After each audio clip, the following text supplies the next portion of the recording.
Rody Duterte is at it again, keeping us hanging, leaving us guessing. Will he or won't he?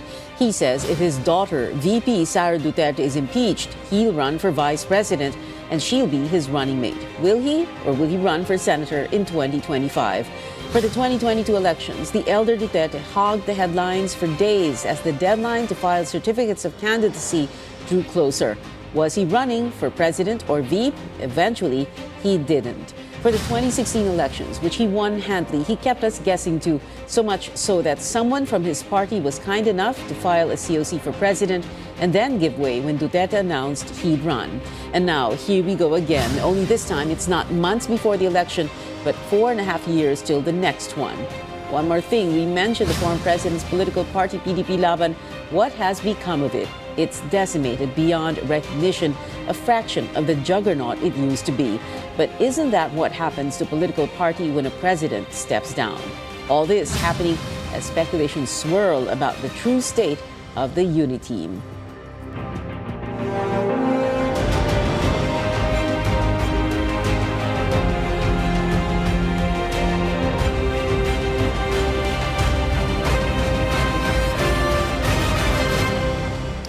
Good evening, I'm Pio Ontiveros. Welcome to your weekly political appointment, Fixed Politics as usual. Our guests for tonight, former PDP Laban Vice President for Mindanao and Surigao del Sur 2nd District Representative Johnny Pimentel, and former Dean of the UP National College for Public Administration and Governance, Edna Kong. Good evening, Kong, Johnny, and Professor Edna. Thank you very much for being with us. Well, let's begin with this PDP Laban, Kong, Johnny. And of course, you're one of those who has already left that party from 65 members to 15 members. How did that happen? That's correct, Pia. When Congress opened last July of 2022, there were 65 members under PDP Laban. After a few months of the opening of Congress, slowly, through the months, some members transferred or changed political parties. So as of now, actually, hindi na lang 15. 11. I count because there was some members who took their oath yesterday to Lakas CMD. So at the moment, there are now only 11 left in PDP Laban. So, in fact, during the time of Alvarez, and this was in 2016, during the time of former President Duterte, there were 120 members of PDP Laban. And slowly, as I've said, it went down. Some members left, and ngayon, 11 na lang. And I foresee that in the coming weeks, there will still be some members who will be transferring to other parties. Some members. So yung 11 na yun, baka minus 5 or 4, whatever the number is, baka kumasya na kayo Yes, kumasya I na sila expect sa... that out of 11, in the coming weeks, more or less between 5 to 6 will be transferring to. Then that will make you like, or make the PDP Laban like, I remember the Liberal Party, nakasya daw sa Volkswagen Beetle at a certain point. But of course, Kong, Johnny, this was because of former President Duterte's attacks on the House of Representatives, right? And that was on the heels of all this talk about the confidential funds of his daughter, Sara. Well, even before that, there were already an exodus of some members. No, as you said, when we opened Congress, there were 65. Yes. And then before the attack on Congress, there was a more or less a steady number of 32 members. However, after the attack on the institution, it escalated quite fast, no? In a matter of weeks, the members of PDP Laban were disseminated, no? So, what I mean, were decreased Decimated. drastically. Yes. So, Okay. in the past week, I have seen, kasi 32 kami a month ago, we were 32 members. But after the incident, almost 21 members Okay. immediately transferred to other parties. Yes, in just a 1 month period. Professor Edna Ko, this is not unusual. Every time we have a change of administration, yung partido ng immediate past president talagang liliit ang bilang. Hindi po ba? Ganun talaga yon. And then yung partido na naka-align dun sa bagong nahalal na pangulo, doon pumupunta yung mga kongresista. That is normal, right? That's what happens all the time. Actually, Pia, that's right. In as far as Philippine political party yes. system goes. Yes.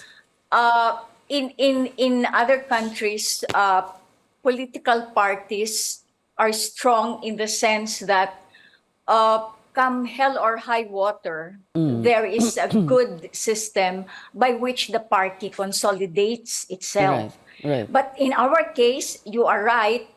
In the past, without referring just to PDP Laban, this has happened before. Like there's a swell of membership in the party depending on which party wins and which party produced the leaders, the presidency, for example, and those dominant in the legislative. But as soon as the leadership starts to wane out, parang ganon din yung buhay ng political party, no? Na-narrow down, and then the switching really follows. Parang yun na yung isang naging characteristic ng political party sa Philippines. Oo. So parang kumbaga nakasanayan na natin yon. I mean, like you pointed out, I'm not speaking of political parties abroad. We are referring to this very weak political party system of the Philippines. So for example, like you were saying, nung panahon ni Cory, of course, nung FM Ferdinand Marcos, syempre, KBL yan. Panahon ni Cory, naging Laban or LDP. FDR Lakas, ERA PMP, Gloria LDP, Noy LP. So kung ba talagang nasanay na lang tayo, ganyan na lang ng ganyan. Right. I'm saying it because that's the character ng Philippine political party natin. Na by historically, ganun nga yung nagiging takbo, no? Which is a bit sad if you're thinking of theoretically what should be a political party. Okay, so it becomes a very personal thing. And before we go to a break, I wanted to ask Kong Johnny. Kong Johnny, since you yourself resigned just a few days ago from PDP Laban, can you tell us where you're going, or are you in the next few days, next few weeks going to remain as independent, and why? At the moment, I'm an independent member of Congress because I resigned last Thursday, November 16, and until now I have not taken my oath to a party. But I'm already, I said, weighing my options. Definitely, I will be joining a party very soon, and probably I will be transferring to NUP, no? NUP. Whose president is Congressman Rody Duterte. But let me comment on, I totally agree with you, Pia, yung culture ng Philippine politics, no? During the time of President Macapagal Arroyo, there were more than 100 members in Congress who were members of Lakas CMD. Then when Noynoy Aquino came into power, the dominant party then was Liberal Party. Lakas, bumaba din yung numbers nila. I think less than 10 na rin. And then the Liberal Party swelled to, I think, about 118 members. Now when President Duterte took over, Liberal Party in the 16th Congress was left with 17 members na lang. And the dominant party then was, as far as Congress is concerned, was PDP Laban, which had about 120 members. Yes. This time around, bumaba naman yung membro ng PDP Laban, and Lakas and Partido Federal is increasing the numbers. So probably yung culture ng Philippine politics is that whoever is in power, the politicians will be joining this party in power. That's how I see it. That's how I see the dynamics of Philippine politics. The dynamics, the reality. Ang sabi nga nila, weather lang yan. We'll be back after a quick break. Please stay tuned.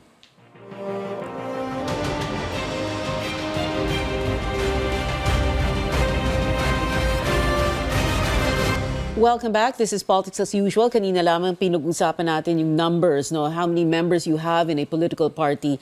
Dahil kung gusto mong tumakbo sa isang eleksyon, kailangan mo talaga ng partido para sa para sa machinery nito to deliver the votes for you. Still with us, our guests tonight, Kong Johnny Pimentel, who himself has just left the PDP Laban, former President Duterte's party, and UPNC PAG's former Dean, Professor Edna Co.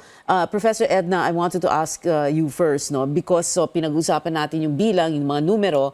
Ngayon, ang sinasabi ni Presidente Duterte, siguro nanakot siya, no, tatakbo na lang siyang VP or VP in 2028 or senador sa 2025. Pero kung tatakbo po siyang VP, no president has ever run for VP or senator, although GMA has run and won for Congress. But are we going to see that? Are we going to see a Rody Duterte running for VP in 2028 or senator in 2025? Pia, I think we cannot discount the possibility that former President Duterte may or could run for VP in 2028, right? And I think it's his decision, it's his choice. So pwede naman yon.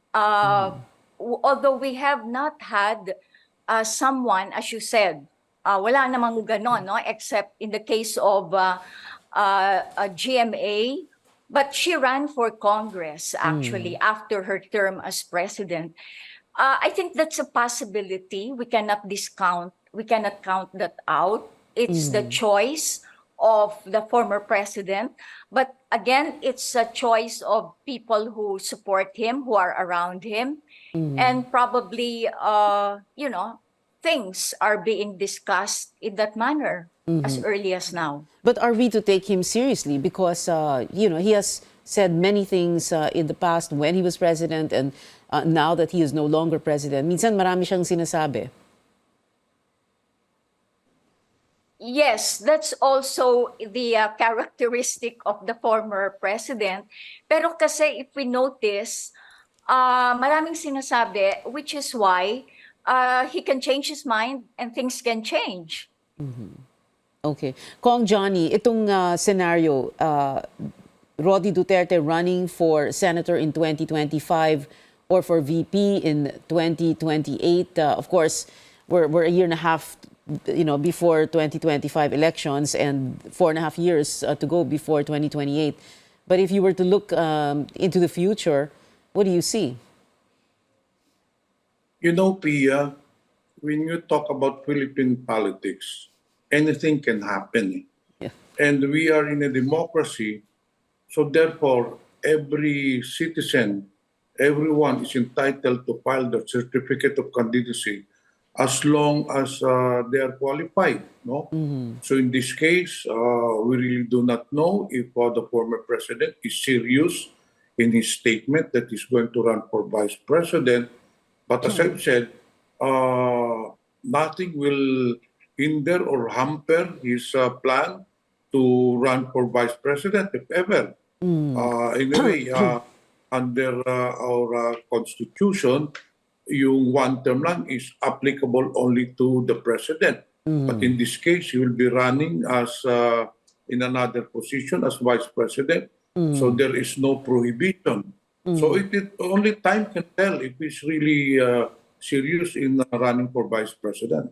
That's true. Only time can tell. Pero, what does a Duterte meaning Sara Duterte and a Rody Duterte tandem, what is that going to look like in 2028? And, do Filipinos want another Duterte as president so soon after the parent was president? Dahil yung kay Cory at Noy, Gloria and Dado Macapagal, FM Senior and BBM, medyo mahaba yung, we're talking about decades long gap, no? So Kong Johnny, your answer first to this. Ano kayong tingin mo sa Well, it has ganoon? not happened yet, no? It has not happened yet wherein there were same family names that ran for president and vice president.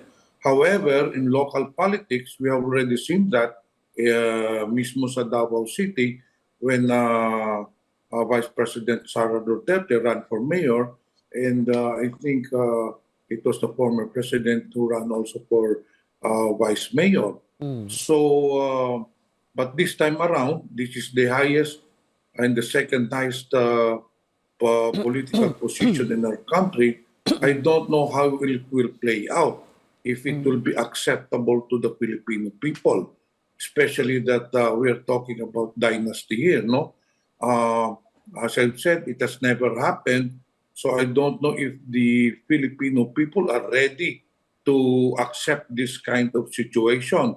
Unlike in local politics, wherein the voters are confined in a locality, wherein the local politicians control the voters' population. But in this case, you'll be running with voters in the entire country who will vote for you.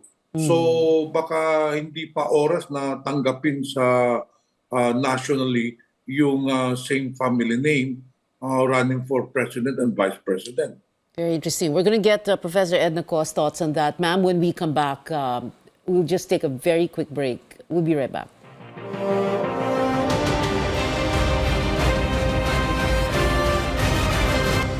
You're still in politics as usual. Professor Edna Co and Kong Johnny Pimentel still our guests. Professor Edna, Duterte, another Duterte in Malacanang so soon after the last one. Are Pinoys ready for that? And are Pinoys, and you can react to what Kong Johnny was saying a while ago, are Pinoys ready for a Duterte tandem? Well, actually, I agree with Kong Johnny on the points that he raised. Kaya lang, I do not discount the possibility that we may be in for another big surprise that has never happened in the past. Kasi posible na another Duterte may come in, but because there is no, hindi naman kasi nasa constitution lang natin, dinidiscourage ang political dynasty, but it has no teeth by way of the law. Hindi naman pinasa yung law. Wala namang legal barrier para sabihin na hindi pwede yon. But we're saying, in the past, may gap in terms of years before a son or maybe a daughter would have followed the footstep of the parent. In this case, ang magiging posibleng bago lang, if ever, I am saying it's not definite, if ever, posibleng mangyari yon, no? Immediately after the term of the previous president, and then in case the daughter runs for 2028, and therefore, hindi naman pinoprohibit na the former president, the old Duterte, is not prohibited by law to run for another position except the presidency. Okay. And now my last question, which will be an opportunity for the both of you to give your your parting words. No. So if we have a Duterte tandem in 2028, if that happens, and it's something that we cannot discount at the moment because who knows what's going to happen, honestly, in 4.5 years. If that happens, what now of Marcos, diba? Because the incumbent president is a Marcos. There was a Marcos-Duterte tandem for the 2022 elections. There is or was supposed to have been a unity team. So para bang pag sinasabi ni Rody Duterte na Duterte, para bang ano nangyari sa Marcos na? Paano po yun? Professor Edna, kayo po muna and then si Kong Johnny. Ang sa akin kasi sa akin very surprising talaga yung political behavior natin sa Philippines on the part of candidates and also on the part of the voters. So it can happen for as long as there is no law that says bawal ito, no? Kung pwede, then posibleng mangyari. And I think we leave it to the voters and the voters' choice kung gusto ba nila talaga, kung gusto ng tao na ganun talaga yung formula, no? Na talagang we continue to entrench the political dynasty. Let me put it in a very strong word na walang pakialam kung ito ay parent and daughter or son. And kasi hindi naman pinagbabawal ng law di ba? So sa akin I can imagine na hindi imposible na mangyari in the Philippine context. Ang posible lang mag-prevent niyan is the voters' choice, yung kanilang pag-question kung tama ba yon, and therefore put in the ballot their own reasonable choices. Otherwise, our law has not been passed, no law has been passed na bawal ito. Nakalagay lang sa ating saligang batas, pero kailangan kasi na magkaroon talaga ng law. Otherwise, things are possible to happen. I'm not saying I agree with it. Ang pinakamalaking contest ay mangyayari sa hanay dapat ng botante kung ganyan, no? Well, yes. Are the voters willing to get another Duterte in 2028 and so on? A law emanating from the House of Representatives, from Congress, that is full of members of political dynasties anyway, or political families, whichever way you want to. But okay, very quickly now, my question, and then you need to answer like 10 seconds each flat. No, if you have a Duterte tandem in 2028, where does that leave the Marcos family and the so-called unity team? Professor Edna, in a few seconds. The president already stated the unity is still intact, but I agree with the professional that there is no law prohibiting a political dynasty. Now, as I've said earlier, as far as Philippine politics is concerned, anything is possible, no? A Duterte tandem could happen in 2028. But there are two questions that must be answered. First, are the Filipinos ready to accept a Duterte team to lead the country? And secondly, will it be good for the country? Yun na, because it has never happened yet, no? So those are the two questions that must be answered. And another point, Pia, elections is still 5 years from now. So there will be a lot of political alignments yet that will be done in the next 5 years. And who knows, marami pang mangyayari politically within the next 5 years. And That's who true. knows, all these things that have been happening for the past months could be resolved also. So we will never know what will happen in the next 5 years. Marami pa mangyayari. Kong Johnny Pimentel and Professor Edna Ko, thank you very much for being with us tonight. We've been told before, don't talk politics at the dinner table or the family reunion or in Viber groups and risk warfare, digital or otherwise. But we can talk about it here at this table on this show, your weekly political appointment fix, politics as usual. I'm Pia Ontiveros. You're back here next Wednesday, 8 p.m. Sports Desk with Andre Felix is next.